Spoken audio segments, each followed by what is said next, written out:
दीदी, जैसे कि आपने बताया कि आप गायत्री की साधक हैं, गायत्री माँ की, पर मैं हनुमान जी की हूँ। तो जी, कहीं न बिल्कुल। कहीं मेरे अंदर ना एक जिज्ञासा सी रहती है कि कोई मुझे हनुमान जी के बारे में और कुछ बताए। बिल्कुल, तो बिल्कुल। आप चूँकि यहाँ हिमालय में जी, साधना कर रही हैं, काफ़ी टाइम से कर रही हैं और उससे पहले भी आपके पास बहुत सारे अनुभव भी हैं, जी। शक्तियाँ भी हैं, जहाँ तक कि मैंने देखा है आप में बहुत सारी। तो क्या यहाँ या अभी तक की आपके जीवन में आपने कुछ हनुमान जी का अनुभव, कोई भी ऐसी चीज़ की हो, तो मुझे बड़ा अच्छा लगेगा आप अगर बताओगे कोई ऐसा अनुभव हो। तो देखिए, सबसे पहले हम आपको बताएँ कि जो हमारे पिताजी हैं, वो मतलब बचपन से हनुमान जी के साधक थे, है ना? वो बचपन से हनुमान जी के साधक थे, मतलब हमारे जो पिताजी हैं, वो एक पैर के बल खड़े होके और सुंदरकांड का पूरा पाठ करते थे, पूरी हनुमान चालीसा का पाठ करते थे। तो 2 घंटे मतलब नॉन स्टॉप एक पैर से ऐसे खड़े होना बहुत बड़ी बात है अपने आप में। उस टाइम में पापा ऐसी साधना करते थे। जी, तो कहीं न कहीं हो सकता है कि उनका थोड़ा बहुत ये है हमारे अंदर। तो हमारा जो भाई है, वो भी हनुमान जी का साधक है जी, और हम भी मानते हैं उनको, ऐसी बात नहीं है, और हमने भी हिमालय में आके उनकी साधनाएँ भी की हैं। तो हम आपको अपना सबसे पहला अनुभव बताना चाहेंगे हनुमान जी का, कि अभी जब हनुमान महोत्सव था, जी, ठीक है? तो उसके 4-5 दिन पहले हमारा यही चैनल सस्पेंड हो गया था। जी, जी, हमारी किसी गलती की वजह से या फिर यूट्यूब टीम की मिसअंडरस्टैंडिंग की वजह से चैनल सस्पेंड हो गया था। जब से हमने भगवती की साधना करना शुरू किया है, या यूँ कहिए जब से हम हिमालय आए हैं, हमें फ़िक्र ही नहीं होती किसी चीज़ की। ऐसा लगता है कि अगर ज़िंदगी में सब कुछ ख़त्म भी हो जाएगा ना, तो हम अंदर जैसे कोई ऊर्जा हमें ऐसे गोद में बिठा के रखती है कि क्या है, इन सब चीज़ों के लिए क्यों परेशान हो रही है? तू साधना करने हिमालय आई थी ना, तो बस साधना पर ध्यान दे, इन चीज़ों पर ध्यान मत दे। तो हमारा चैनल सस्पेंड हुआ। अब हम उसमें वीडियोज़ अपलोड नहीं कर पा रहे थे। तो बहुत सारे लोग यूट्यूब से जो हमें मैसेज कर रहे हैं, दीदी क्या हुआ, आप वीडियोज़ क्यों नहीं डाल रहे, क्या हुआ, क्या हुआ? पर हमें बिल्कुल चिंता नहीं। फिर हनुमान महोत्सव आया, तब हमने हनुमान चालीसा का पाठ किया।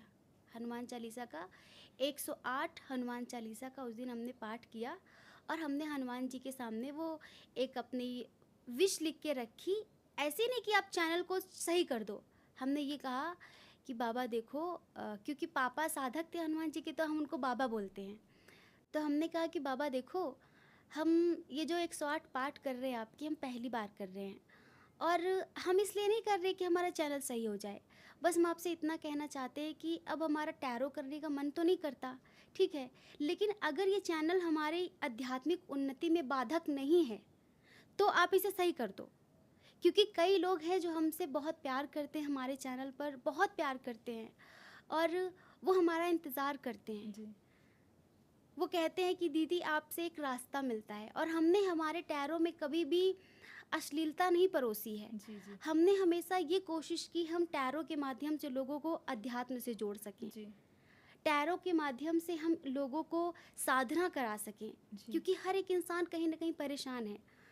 तो पर्सनल रीडिंग के थ्रू, जर्नल रीडिंग के थ्रू हमने ज़्यादातर करके लोगों को साधना से जोड़ा है, जी, जी, स्पिरिचुअलिटी से कनेक्ट किया है। तो बहुत सारे लोगों के जीवन में परिवर्तन भी आया है। जी, तो वो आज हमसे बहुत प्यार करते हैं, लोग बहुत हमारा इंतज़ार करते हैं। जी, जी, देखा है आपने हमने। देखा होगा जी, यूट्यूब जी, पर। तो हमने यही कहा कि बाबा देखो, हम ये आपकी साधना कर तो रहे हैं, पर आप ऐसा मत समझना कि किसी स्वार्थ से कर रहे हैं।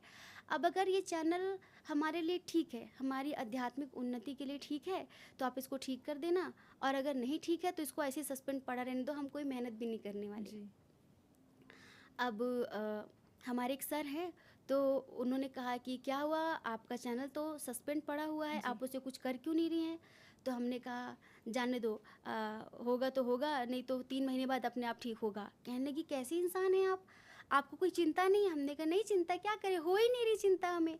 हम मस्त आराम से, जिस दिन चैनल सस्पेंड हुआ उस दिन बढ़िया हमने आलू के पराठे बनवाए और वाह क्या चाय बात है। मतलब सेलिब्रेट किया कि अच्छा हुआ, अब रीडिंग नहीं करनी पड़ेगी, टेंशन नहीं होगी, ध्यान ज़्यादा होगा जी, हमारा। ये थोड़ा ऐसा हुआ हमें।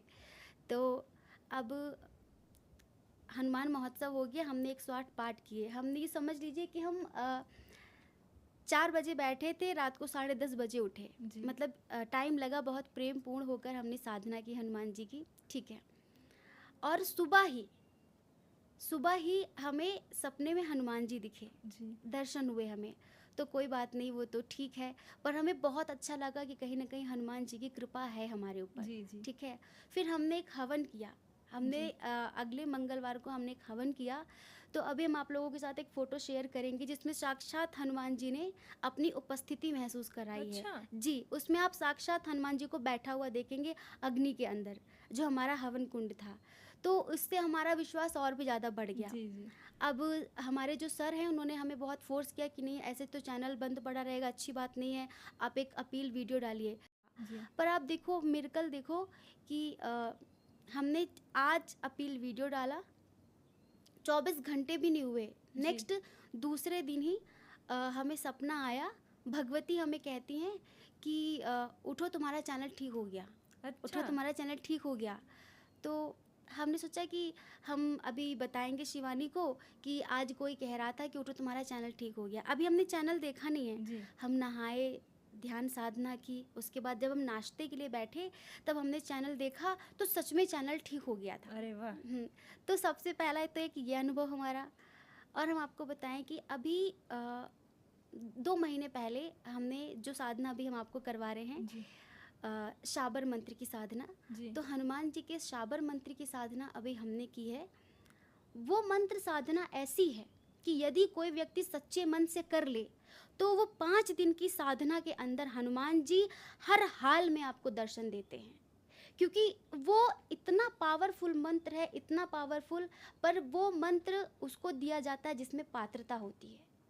अगर आप सच्चे मन से पूर्ण श्रद्धा के साथ वो साधना करते हैं, इसका ऐसा एक्सपीरियंस हम आपको बताएंगे, हनुमान जी ने क्या क्या चमत्कार किए कि हम आपको बता नहीं सकते। वो साधना हमने शुरू की, जैसे कि हमारे पास कोई ऐसा जीवित जागृत गुरु कभी नहीं रहे जो हमें हाथ पकड़ के चलाएं कि अब ये साधना करनी है, अब ये जी। साधना करनी है, ऐसे करके तो कोई ऐसा मतलब रहा नहीं। तो हम अंदर ही अंदर ना हनुमान जी से या फिर महादेव जी से कहते रहते हैं। जैसे कि हम शांति कुंज से जुड़े हुए हैं, तो जो गुरुदेव हैं वो अब सूक्ष्म रूपधारी हैं। आप जी। लोगों जी। को पता है कि अब गुरुदेव नहीं हैं। जी। तो हमें मतलब हमेशा ऐसे गुरु की चाह रहती है कि वो मतलब हमें और आगे की जर्नी में हमारी प्रोग्रेस करने में मदद करें। जी। जी। कोई ऐसे गुरु हों, रास्ता दिखाए, रास्ता एक प्रकार दिखाएं। का। तो ये बात है, चौथे दिन की हमारी साधना पूर्ण हुई और हम ऐसे हनुमान जी की पिक्चर हमने मोबाइल में निकाली और सामने रखी, और हम बहुत भावुक थे और हम अंदर ही अंदर परेशान थे। हम कह रहे थे कि हम हिमालय तो आ गए हैं, लेकिन जिस लेवल की प्रोग्रेस हमें चाहिए, अब इंसान का काम है जल्दबाजी करना। जी। जी। और हर किसी के अंदर, शायद साधुकों के अंदर भी जल्दबाजी होती है अपनी प्रोग्रेस के लिए। जी। तो हम कहने लगे कि बाबा क्या बात है, मतलब हम जिसके लिए सब कुछ छोड़ छाड़ के, अपना कंफर्ट जोन, अपनी हर एक चीज़ छोड़ के हम यहाँ चले आए। यहाँ पर बहुत सारी चीज़ों की असुविधाएं होती जी। हैं, जी।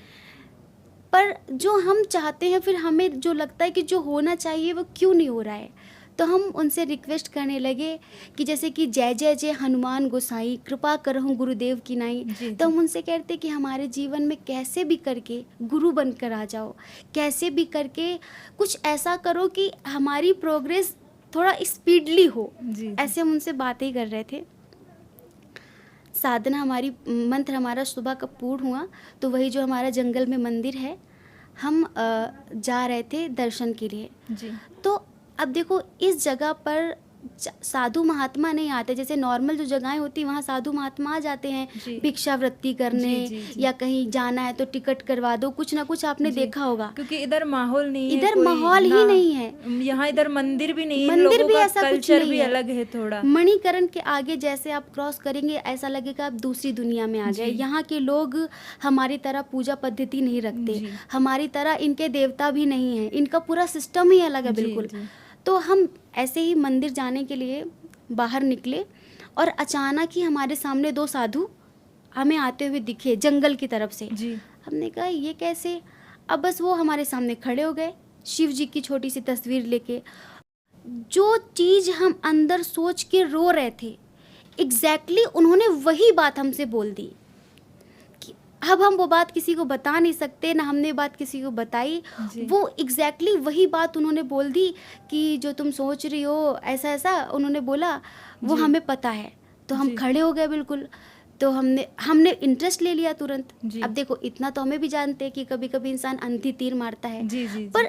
एक्यूरेट वही बात, ऐसा बात नहीं था कि हम बाबा ये कहे कि बेटी तू बहुत परेशान है, जो तू सोच रही है वो होगा नहीं जो होगा, आजकल नॉर्मल लोग बोल बोल ही देते देते हैं। हैं। जी। जी। पर उन्होंने उसी पॉइंट पर बिल्कुल वार किया, वही बोला, एग्जैक्ट वही बात जो बात हम हनुमान जी से बोल रहे थे फ़ोन में फ़ोटो देखते हुए, क्योंकि हम गायत्री माँ के साथ है कि जी। हमारे पास कोई ना मूर्ति है ना कोई फ़ोटो है, तो हमने फ़ोन में फ़ोटो निकाल के हम अच्छा।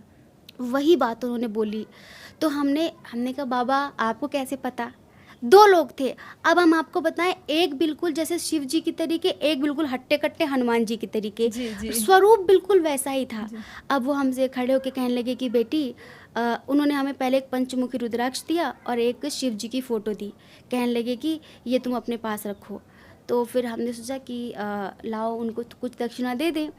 तो हमने उत्कर्ष भाई से कहा, हमने कहा जाओ 100 रुपये इनको दे दो। जी। तो ये कहने लगे उत्कर्ष भाई कि इनको सब ऐसे ही लूट लेते हैं ऐसी बातें अच्छा। करके। जी। जी। इतने में हमारे गांव की आंटी जी आ गई। जी।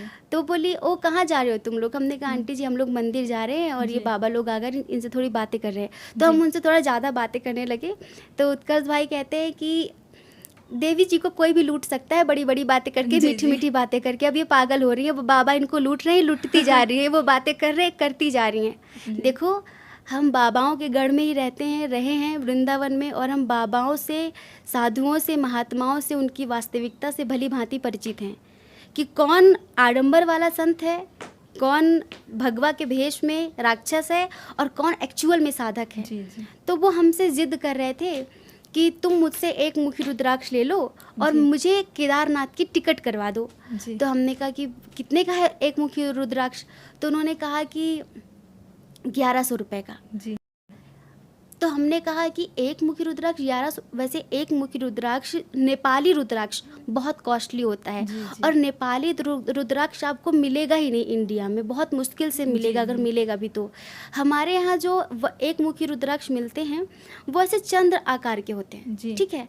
लेकिन जो उनके पास रुद्राक्ष था वो राउंड वाला एक मुखी रुद्राक्ष था, जी। ठीक है। उन्होंने पहले हमें एक पंचमुखी रुद्राक्ष दिया, फिर हमने उनसे कहा, हमने कहा कि बाबा हमारे पास पैसे नहीं है, ठीक है। 1100 कोई बड़ी बात नहीं थी, पर हमने सोचा कि उत्कर्ष भाई कह रहे क्या तुम लुट रही हो, हाँ, वो ऐसा तुम्हें भी हो पागल बना सकता है रहे हैं, सच हाँ, में। और तुम खामखा इंटरेस्ट ले रही हो। जी। तो हमने सोचा कहीं सच में तो नहीं ये लोग लूट रहे हैं, हमें मन में संदेह आया थोड़ा सा। तो हमने कहा कि बाबा हमारे पास पैसे नहीं हैं। तो अब जो दूसरे वाले जो हनुमान जी जैसे दिखते थे, जो हमसे सौदेबाजी कर रहे थे, वो शिव जी जैसे दिख रहे थे। जी। जो जी। दूसरे वाले थे वो हनुमान जी जैसे। तो कहते हैं क्या, हटा इसको 500 रुपये, 500 रुपये में सौदा पक्का, जी। ठीक है, और ये तुम ले लो अब। तो हमने कहा 500 रुपये में, क्योंकि हमने ऋषिकेश में एक मुखी रुद्राक्ष की कॉस्ट पूछ रखी है कितनी है। जी। मतलब ये ऐसा समझिए कि 5000, 5100, उससे नीचे कोई एक मुखी रुद्राक्ष नहीं मिलता, ओरिजिनल एक मुखी ओरिजिनल रुद्राक्ष। जिसको हाँ, चाहिए होता है। और एक मुखी रुद्राक्ष स्पेशली आपके सूर्य को स्ट्रॉन्ग करने के लिए और आपकी आध्यात्मिक उन्नति के लिए होता है, जी। ठीक जी। है। और एक मुखी रुद्राक्ष साक्षात महादेव का स्वरूप माना जाता है। जी। लोग उसको गले में धारण नहीं करते, उसकी पूजा करते अपने घर में, अपने मंदिर में रखकर। जी। और अब हमने कहा कि बाबा 500 भी नहीं है हमारे पास, हम नहीं लेंगे, हम जा रहे हैं, हमें मंदिर जाना है, हमें जाने जी। दीजिए। जी। तो वो हमारे पीछे पड़ गए कि तुम कुछ मत दो, तुम ले लो, बस तुम ले लो इसको। हमने कहा यार कैसी बातें कर रहे हैं ये। फिर हमने सोचा कि नहीं, ये हम जो सोच रहे हैं गलत, साधु संत नहीं है ये। जी। जी। क्योंकि एक मुखी रुद्राक्ष तो कहीं भी इजीली बेच सकते हैं ये। जी। कोई भी उस रुद्राक्ष को ले लेगा, अच्छे खासे दाम में ले सकता है जी। बिल्कुल जी। वो। और अभी हम हनुमान जी से रोकर आए हैं, शिव जी से रोकर आए हैं कि हमारे गुरु बन जाओ, हमारे गुरु के रूप में आ जाओ, कुछ ऐसा करो कि हमारी आध्यात्मिक उन्नति हो। और अभी ये बाबा आ गए, जस्ट कहाँ से आएगी, हमारे पीछे कैसे पड़ गए ये, ठीक है। तो हम अंदर से बहुत भावुक हो गए। फिर हमने उनको, कहते हैं ना कि कुछ लेने के लिए कुछ देना पड़ता जी। है, जी। एनर्जी एक्सचेंज करनी पड़ती है, जी। ठीक है। उन्होंने ज़बरदस्ती हमें वो रुद्राक्ष दे दिया पर फिर हमने उनको 501 रुपए दिए, क्योंकि तो फिर हमने कहा कि चलो महाराज जी आप ये ले लो। उन्होंने बहुत आशीर्वाद दिया, उन्होंने सेंटर में आकर दर्शन किए और बहुत जी। खुश हुए कि तुम्हारी बहुत उन्नति होगी, जो तुम चाहती हो बिल्कुल वैसा ही होगा। जी जी हम आपको दिखाते हैं, वो हमारा एक मुखी रुद्राक्ष, ये देखिए, जी ये जी जो है ये रुद्राक्ष नेपाली रुद्राक्ष है ये, और ये आपको ढूंढने से नहीं मिलेगा भारत में।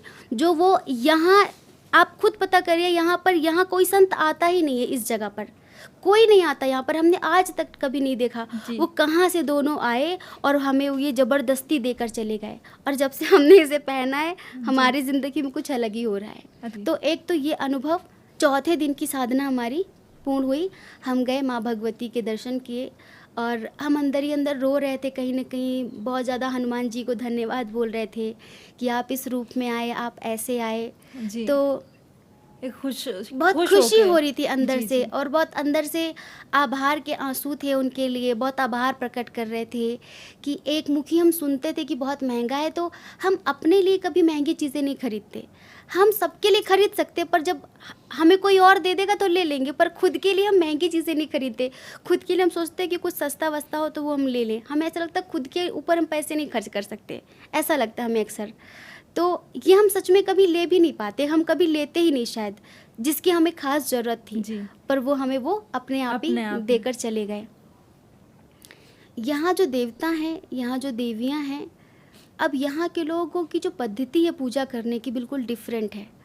तो आप लोगों ने देखा होगा कि हर हिमाचल में या उत्तराखंड में जो पिंडी की पूजा होती है, वो उनके देव ऐसे उछलते हैं, जी, जी, ठीक है। जी। आपने देखा होगा जी, कि जी। वो ऐसे कंधे पे रखते कंधे हो, पे ऐसे ऐसे लेके अपने जाते आप ही हैं। वो उछलता जी, है, जी। अपने आप ही देवी वो करती है। हाँ हाँ तो हमने गांव वालों से थोड़ा जानकारी ली थी देवी देवताओं के बारे में, तो उन्होंने बताया कि एक जगह है यहाँ पर, जहाँ पर उनके जब देवता को एक साल में ना परिवर्तित करते हैं, पिंडी को बनाते हैं। जी तो हमने उनसे पूछा कि वो कौन सी जगह है, तो उन्होंने बताया कि मतलब अभी हम जहाँ पर हैं पुलगा विलेज में, इससे बहुत ऊपर जाकर एक जगह है, वो बहुत पावरफुल जगह है। जी तो वो जी कहते हैं अगर वहाँ कोई कैमरा लेकर जाए और आप कैमरे लगा दोगे तो जी। आपकी रिकॉर्डिंग अपने आप बंद कर देंगे वो, आप अरे! वहाँ कुछ शूट नहीं कर सकते किसी भी कीमत में, या अच्छा। फिर आपका कैमरा इधर उधर गिरा देंगे या फिर इधर उधर घुमा देंगे अगर आपने वहाँ शूटिंग करने की कोशिश की। जी जी जी तो गांव के लोग कभी भी वहाँ कैमरा मोबाइल फ़ोन लेकर नहीं जाते हैं, नहीं। कभी भी नहीं जाते। तो यहाँ पर आंटी जी हैं, तो उन्होंने हमसे बताया कि जो झरना है इसके पास एक रास्ता जाता है, वही जगह है। जी तो हमारे अंदर ये बहुत दिनों से बात चल रही थी कि हमें उस जगह पर जाना है, जी पर वो जंगल में रास्ता पता नहीं किधर से है, अभी तो बहुत ऊपर है, हम जी। कहाँ चले जाएंगे, किधर जी, चले जी। जाएंगे, किसके साथ जाएं, बहुत दिनों से सोच रहे थे। तो ऐसा समझिए कि ये 5वें दिन की बात है, ठीक है, और हम दिन में यही सोच रहे थे, यही बातें कि हम कैसे वहाँ जाएंगे, जी आंटी जी कब हमें वहाँ लेकर जाएंगी, कब इनके देवता बनेंगे, कब हम उस जगह पर ध्यान कर पाएंगे, जी ये बातें हम मन में सोच रहे थे। अब रात में हमें सपना आता है कि झरने के ऊपर से जो रास्ता जा रहा है, जी जी हम जहाँ देवता बनते हैं जी। गांव वालों के, हम वहीं उधरी की ओर हम जा रहे हैं जंगल में, जी सपने में। जी अब हनुमान जी और शिव जी, वो जी। जो दो संत आए थे ना, बिल्कुल वैसे ही उसी पर, अभी जैसे हम लोग फोटोज में देखते हैं ना, जी कहते भक्त अपने भगवान को जिस रूप में देखना चाहता है जी वो उसी रूप में दर्शन देते भी हैं, जी जी ठीक है। जी। सच में तो वो निराकार है, लेकिन आपके लिए ही, आपकी सहूलियत के लिए, आप समझ सको, इस वजह से वो साकार रूप में आते आता हैं। है। तो हनुमान बिल्कुल वैसे ही, हनुमान जी और शिव जी खड़े होकर हमसे कहते हैं कि कहाँ जा रही हो, जी सपने में। जी तो जी हमने उनसे कहा कि हम जहाँ देवता बनता है वहाँ जा रहे हैं। जी तो उन्होंने हमसे कहा कि ये वो रास्ता नहीं है, ये रास्ता वो नहीं है जो तुम सोच रही हो, जी। इस झरने के उस पार से जो रास्ता जा रहा है वो रास्ता है जहाँ देवता बनता है, अच्छा कसम से। तो अब ये मतलब हम क्या बताएं, ऐसा जैसे उन्होंने हमें रास्ता बताया, हम जी, अंदर जी। से बिल्कुल सुबह उठे और हम आंटी जी का इंतजार करने लगे कि वो आंटी कितनी कब जल्दी आएं आए, और हम मैं- उनसे पूछे कि क्या ये सच बात सही है। तो फिर हमने, आंटी जी आई दोपहर में, हमने उनसे कहा आंटी जी आज हमने एक सपना देखा, कि हम इस वाले रास्ते से, जो झरने के ऊपर से रास्ता जाता है जी। आपके जहाँ देवता बनते हैं, वही वाला रास्ता है? तो उन्होंने कहा नहीं, वो रास्ता नहीं है, जी झरने के इस पार से जो रास्ता जा रहा जी है वो जी रास्ता है, जो सपने में सच में हमें हनुमान जी ने और शिव जी ने दिखाया बताया था कि ये वो रास्ता है। जी जी तो असंख्य ऐसे अनुभव हैं जो मतलब हनुमान जी ने भी हमें दिए हैं और महादेव जी ने भी दिए हैं, जी कि उन्होंने बताया कि क्या है ये मतलब 5वें दिन की हमारी साधना जब पूर्ण हुई, उस दिन हनुमान जी ने ऐसे दर्शन दिए और वहाँ जाने का रास्ता बताया हमें। जी अभी यहाँ पर बहुत सारे अनुभव हैं, हम धीरे धीरे अपने दर्शकों के साथ शेयर करेंगे कि हम हिमालय कैसे आए और क्यों यहाँ रह गए, इस उम्र में इतना कुछ क्यों, हिमालय ही क्यों, बहुत सारी चीज़ें। इस जगह को जिस तरह से आप लोग देखते हैं ना, जैसे कि हिमाचल में जब कसौल और मनाली का नाम लिया जाता है तो लोगों के अंदर अय्याशी याद आ जाती है, वही फूकना, दारू पीकर नाचना और हनीमून मनाना। जी लेकिन एक बात आप सोचिए कि अगर ये वाकई में ऐसी जगह होती तो हमारे ऋषि मुनि इसे देवभूमि का नाम नहीं देते। इसका जी स्वरूप आज बिगाड़ा गया है, लेकिन अगर आप में सच में वो एक सच्चा साधक है ना, तो आपको सच में यहाँ की दैवी शक्तियाँ महसूस होंगी महसूस होंगी और आपको आगे जाने में आपकी मदद करेंगी। आप सच में साधना ही करना चाहते हैं जी तो यहाँ की दैवी शक्तियाँ आपका मार्ग भी प्रशस्त करेंगी। यहाँ पर हमारे पास असंख्य अनुभव हैं जो हमें यहाँ पर आकर हुए हैं, यहाँ पर साधना करने के बाद।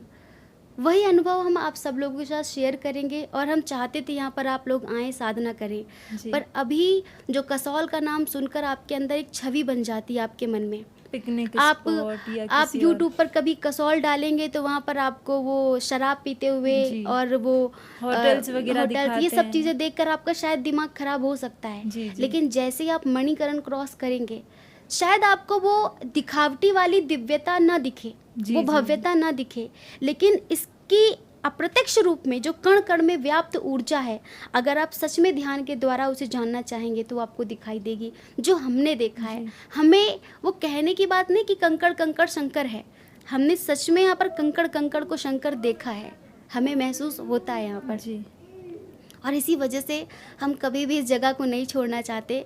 हम जी देखिए उत्तराखंड भी रहे, हम हरिद्वार भी रहे, ऋषिकेश भी रहे, पर यहाँ से हमारा एक अलग ही लगाव हो गया, एक ऐसा लगाव जैसे भगवती ने बिल्कुल गोद में बिठा रखा है और वो जाने देती नहीं है। जी जी 1 साल हो गया है हम हमारे घर नहीं गए, जी जी बल्कि घर वालों को यही बुला लेते हैं कि तुम्हें हमसे मिलना है तो तुम आ जाओ, जी पर हमें ना बुलाओ। जी तो ये जगह अपने आप में बहुत ज़्यादा पावरफुल है। और जैसे कि हमने आपको बताया कि हनुमान जी का ये अनुभव है, और हनुमान जी का एक जो बीज है ना, वो पापा से मिला हुआ है हम लोगों जी को। जी तो कहीं ना कहीं हनुमान जी के लिए हमारे अंदर भी बहुत प्रेम है। जी तो पापा की साधना कहीं ना कहीं बीज रूप में हम लोगों को मिली हुई है। जी कहते हैं ना कि अगर आपके घर में पहले कभी कोई साधक रहा है जी तो उनकी ही ऊर्जा आपकी संतानों में मिलती है। जी तो कहीं ना कहीं शायद पापा की साधना का फल हमें मिला है, जी क्योंकि जी हम उनकी पहली संतान है। भाई हमारा अंदर से स्पिरिचुअल है, पर वो बहुत ज़्यादा जैसे कि जाप करना, ध्यान करना वो नहीं कर सकता, जी पर ये चीज़ें हमारे अंदर है। हमारे पूरे कुल में, हमारे पूरे परिवार में हमारे जैसा कोई नहीं निकला, कोई जी उम्मीद भी नहीं कर आपने तो सकता था। आपका घर बार सब सब छोड़ छोड़ के दिया, आप यहाँ पे बैठी हुई और कोई एक नहीं सोच अकेली सकता कि लड़की के लिए हाँ, बहुत बहुत बड़ी मुश्किल बात है ये। जी तो बस यूँ समझो कि शायद ये हमारा पूर्व जन्म का प्रारब्ध था। और हम आपको एक बात बताएं कि ये हिमाचल वो जगह है जहाँ पर हमने पूर्व जन्मों में भी साधना की है। जी ये चीज़ हमें अनुभव होती है, जो यहाँ के रास्ते हैं, जो यहाँ की चीज़ें हैं, जो यहाँ से एक लगाव है। जी अभी हम हिमालय की बिल्कुल चोटी पर नहीं गए हैं, ऊंचाई पर हमें अक्सर ऐसा लगता है कि कोई दैवी शक्ति हमें पुकारती है। जी जी हम जब भी मतलब उधर देखते हैं तो आंसू आ जाते हैं और हमें ऐसा लगता है कि हम वहाँ कब वहाँ जाएंगे, कब जाएंगे कब जी जाएंगे। पर वो थोड़ा गांव वालों ने हमें डरा रखा है कि जी ऊपर अकेले मत जाना, ऐसा हो सकता है, वैसा हो सकता है, जी हम आपके साथ चलेंगे। तो अभी बहुत जल्दी हम वहाँ जाएंगे, क्योंकि जी अब गांव वालों को थोड़ा काम से फुर्सत हो जाएंगे, जो जी आंटी जी लोग हैं जी उनके जी साथ जी जाएंगे हम साधना करने। जी एक बार तो हम उनके साथ चले जाए, फिर हम अकेले ही जा सकेंगे जी वहाँ पर अभी पहले ही थोड़ा सा काफ़ी कुछ ही महसूस होता है, ऊपर जाने की ज़रूरत नहीं है। जी लेकिन फिर भी एक दैवी शक्ति है जो हमें पार्वती पर्वत में खींचती है, बुलाती जी है। जी तो हम जल्दी जाएंगे जी और आज की बातचीत को यहीं पर विश्राम देंगे। नेक्स्ट हम फिर से कुछ अनुभवों के साथ आएंगे, कुछ साधनाओं को लेकर आएंगे, ऐसी साधनाएं जिनसे आपका जीवन बदल सकता है। जैसे कि अगर आप हनुमान जी के साधक हैं, हम यहाँ पर सेंटर में ऐसा नहीं है कि आप पर थोपते हैं कि आप गायत्री की साधना करो। आप शिव जी के साधक हैं, आप हनुमान जी के साधक हैं, आप राधा कृष्ण को मानते हैं, हम उनकी ही साधना आपको कराएंगे। पर आपको पता है कि ऐसी जगह पर एक मंत्र का जाप 1,00,000 मंत्र के जाप के बराबर होता है, ये समझ लीजिए। ये इतनी पावरफुल जगह होती है क्योंकि जी, जी। प्रकृति बल देती है आपको। जी। यहाँ पर ऊर्जा आपकी नीचे नहीं गिरती, यहाँ पर ऊर्जा आपकी ऊपर को ऊपर उठती उठती है। है। ये खासियत होती है हिमालय में। हमारे ऋषि मुनि इसी वजह से पहाड़ों पर जाकर, हिमालय पर जाकर साधना करते थे, क्योंकि प्रकृति भी यहाँ पर शुद्ध है, वातावरण भी बिल्कुल। शुद्ध है, सब कुछ पवित्र है, तो वो ऊर्जाएं भी आपको आगे बढ़ने में मदद करती हैं। अन्य जगहों पर आप साधना करते जहाँ का ऑरा अच्छा नहीं है, पॉजिटिव नहीं है, तो वहाँ थोड़ा सा कुछ होगा, आपकी एनर्जी गिर जाएगी नीचे। आप कितनी कोशिश करके ऊपर ऊपर उठाओगे, जी। वो नीचे गिर जी, जाती जी, है। जी। तो यहाँ पर ऊर्जा ऊपर उठती है, जी। स्वतः ही उठती है, जी, उठाना जी। नहीं पड़ता, उठती है। थोड़ा सा पुश करने पर ऊर्जा ऊपर उठ जाती है। लेकिन अन्य जगहों पर थोड़ा सा आप डिस्टर्ब हुए, थोड़ा सा कुछ हुआ, तो आप नीचे आपने कितनी साधना करी, फिर जीरो से स्टार्ट, जी। फिर जीरो से जी, स्टार्ट। ये बिल्कुल। हो रहा है लोगों का। लोग कहते हैं कि हम इतनी साधना करते, फलित क्यों नहीं होती। हम आपको नेक्स्ट पॉडकास्ट में बताएंगे कि क्यों फलित नहीं होती हैं। आज के लिए यहीं पर अपनी वाणी को विराम देते हैं। जय श्री कृष्णा। आप सभी के हृदय में बैठे परमात्मा को हमारा सादर प्रणाम, हमारा प्रणाम स्वीकार करें।